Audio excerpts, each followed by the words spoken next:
what was the best acting business decision that you made? So whether that be representation, firing everybody after Cookie, everybody had to fucking go. Where is my deal? Where's my commercial? Cookie was top of the fashion game. Where is my endorsement? What did you have set up for after this? That's why y'all haven't seen me in so long. They had nothing set up. All they wanted was another Cookie show, and I said, I'll do it, but it has to be right. The people deserve. She's too beloved for y'all to fuck it up. And so when they didn't get it right, I was like, well, that's it. And then they had nothing else. You're all fucking fired.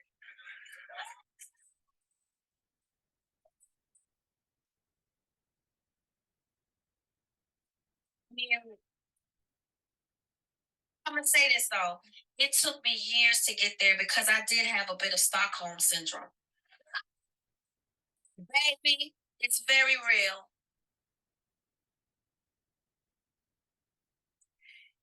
You are the prize. Don't you ever forget that.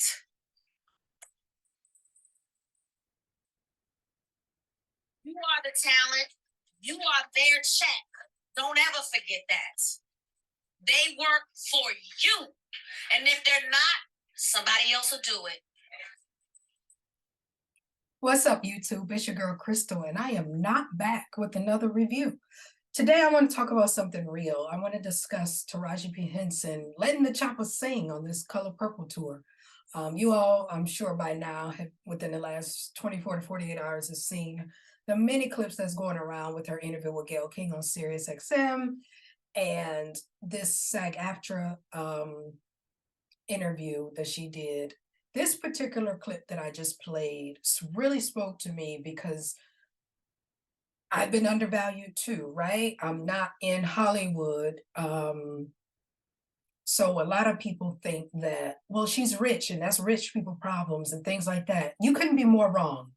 And I'm very disappointed at a lot of people I've been seeing on social media responding to this issue about pay inequity, just responding with, she's rich, she got more money than us, and she's talking about $10 million, and what is that to us?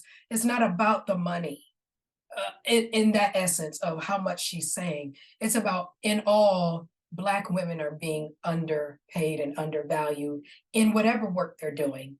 And I personally have a story to tell. So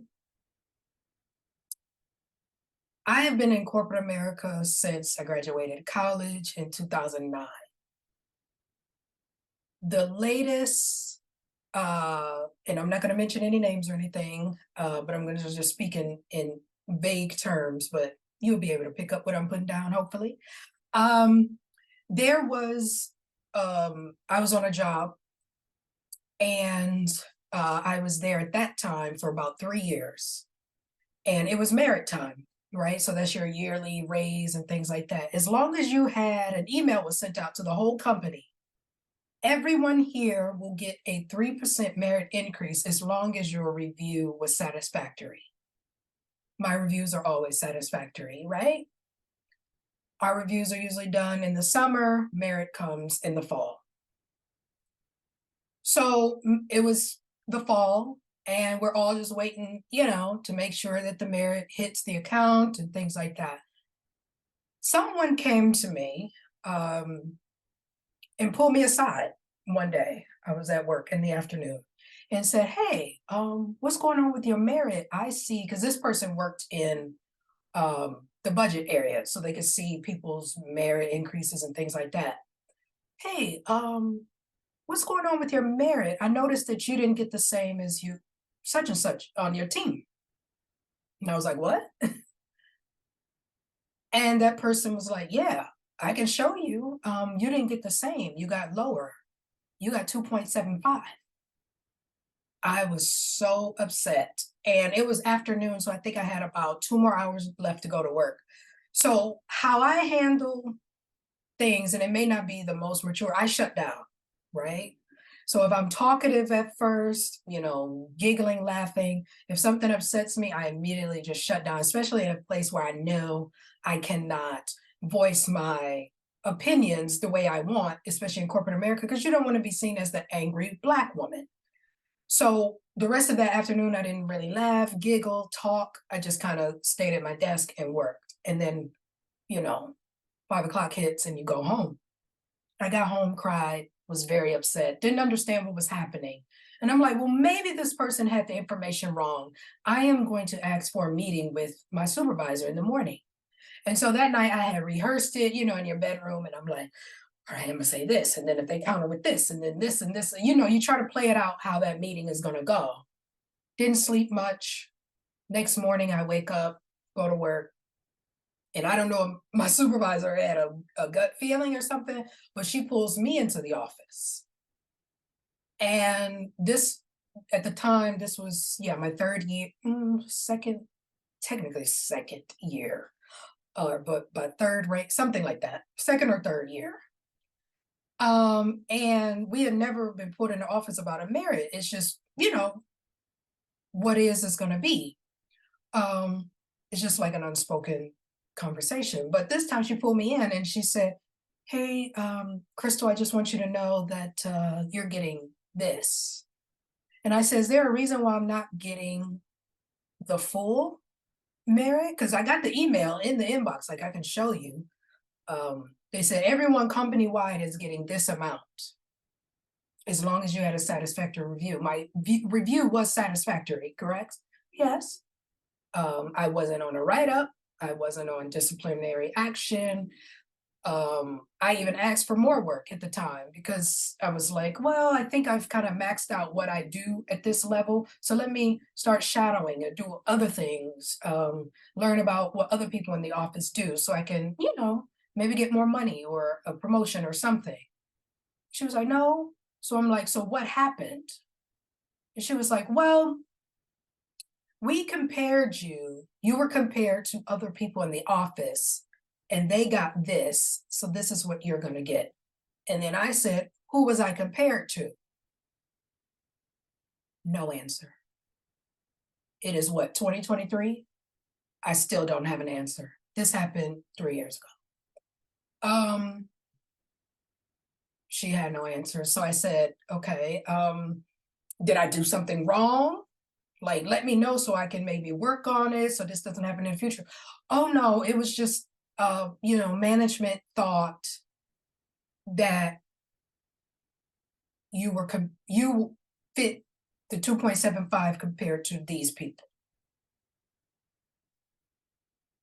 and didn't name a person. So I left out of that meeting. And no, I think the last thing I said was, I would really like an answer to this because how do I know what to fix? You throw it back on them or whatever. How do I know what to fix if you don't tell me what I need to work on so this does not happen again? Because I'm just not understanding. Oh, I'll follow up with you. 3 years later, I still don't have an answer. Oh yeah, and I'm not on the team, by the way.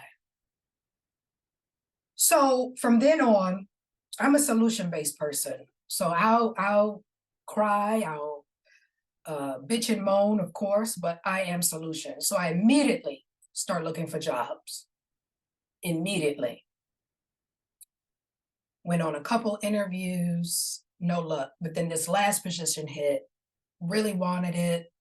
It was somewhere that I think I could grow. It had a career ladder, all of those things. End up getting the job. By the way, they didn't know anything about that. Gave them my 2 weeks notice and I looked them right in the eye. And I didn't say what I should have said, because once again, you don't want to be looked at as that, as an angry Black woman, of course, in corporate America, you're limited to what you can say. But in your exit interview, you can light them up, which I did. So I'm like, you're going to play passive aggressive with me? I'll return the favor. So yeah, I left that job, went on to another team because I was not being valued. Now the team I'm on values me. I've made more money in my whole life. I work from home. Management understands when I have to do other creative things. There's never a question of why you need this time off. So you can go act, so you can go do this and do that. It was never a question. In 3 years that I've been on my new job, I've I've got promoted twice and had an increase of $24,000 in salary in 3 years. So, and I'm not saying this to brag or anything. I'm just saying, know your worth. Monique spoke about this. She took all the hits, all the bullets, the rocks, the stones, and nobody stood with her at the time. Then Viola came out, Octavia Spencer spoke, Aunjanue Ellis spoke, and now Taraji. Maybe now Hollywood will finally hear it. Maybe now all of these other businesses, not just Hollywood, will hear it from a Black woman. We're tired, we're fed up. We're sick of being, you do not get to undervalue us when we bring so much to your business. We bring our integrity, our intellect, all of those things to your business, and you have the audacity to not pay us what we're worth. Not what you think, what we are worth. And like Taraji said in the clip that I played, as she said, her management and team, if you're not gonna fight for me, you're fired. So in my situation, you didn't give me enough answer on what I could do better in the future to make sure I'm not, so I can get the same raise as my counterparts that do the same job, then I quit. And that's okay. Do not stay anywhere that you are undervalued, underpaid, and unappreciated. Don't do it. We all have bills, we all have things to do. But please look for other places because they are out there. And I don't want anyone to think, oh no, it's gonna be somewhere, it's gonna be the same somewhere else. That's what somebody with a negative attitude will say. No, it's not the truth. Someone will see your value and pay you what you're worth. And you won't have to bend over backwards and sweat blood and tears, just do all this craziness to get it. It is possible, people. Take a lesson from all of this. I wanted to just speak on my thing because I have been carrying that for years, I will say. That broke my heart when that happened because I'll be honest, I was a little naive when it came to pay. They always teach you, do not discuss pay with your other coworkers. It drives a wedge or whatever. You know why they tell you that? So you don't know that the white man across from you that you probably are actually better at the job than him. He's getting paid twice as much because he's a white male, or he had the audacity to actually ask for what he's worth and they gave it to him. There's a study out there that says Black women do not, when the salary demands are out, we don't say, yo, I need 90, I need 100K. The worst they can do is say no, right? The worst they can say is no, we don't have the budget, but we know they do. Ask for what you are worth. And if you have a degree, ask for twice as much. These are the facts. And if they say no, they say no. Then you move how you want to move. But it doesn't hurt in asking because they will never give you what you are worth until you ask. So now that Taraji has spoken and it's gone viral, it's all over social, a lot of other execs have been replying, we see you. I want to make sure that they really see her. Don't just post a post and put her pretty picture up and say, we stand with you. Pay that woman. Period. However you feel about the roles, oh, I didn't like that movie, I didn't like that movie. She's 20 plus years in the game.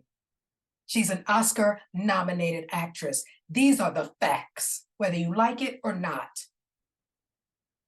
And I'm not into, I think awards and things are, I know it's subjective. You have to put your work out there and let somebody else judge if you are worthy.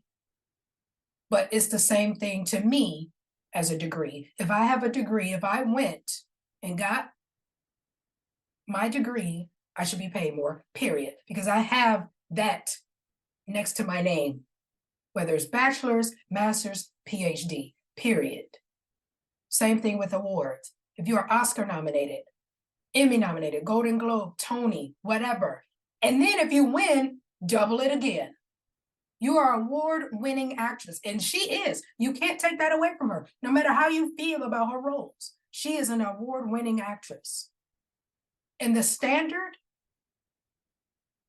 is the Oscar, and she's nominated for one. She was for Benjamin Button. Pay that woman. And everyone else. There's so many actresses, the ones that I named earlier, that have spoken about all of that. And all of them are award-winning and nominated actresses, and they're getting paid pennies on the dollar. Something's got to change. That's all I'm saying. And anyone who can't relate because they're not in Hollywood, they're not a millionaire, you can relate. If you are in corporate America, if you work at the dollar store, if you work whatever, entrepreneur, whatever you have to do, you can relate. People, you have to fight for your worth, period, no matter what you do. And it takes a brave person to speak out against these systems. I'm glad I didn't necessarily speak out. I used actions, but they knew why I left when I put it in my exit interview. And maybe now going forward, they can change that system. I don't know what's happening after my exit interview. I heard that it caused a stir, though. I don't care because I was done wrong in these other facts. But then I found someone that did appreciate my worth, and I'm so grateful for it. There is light at the end of the tunnel. Stick it through. Fight for your worth. It can be done. Thank y'all for listening. Drop down in the comments if you want to share your story. Let's hold each other up. Let's stand with each other, and let's get paid, y'all. All right. Have a good one. Bye.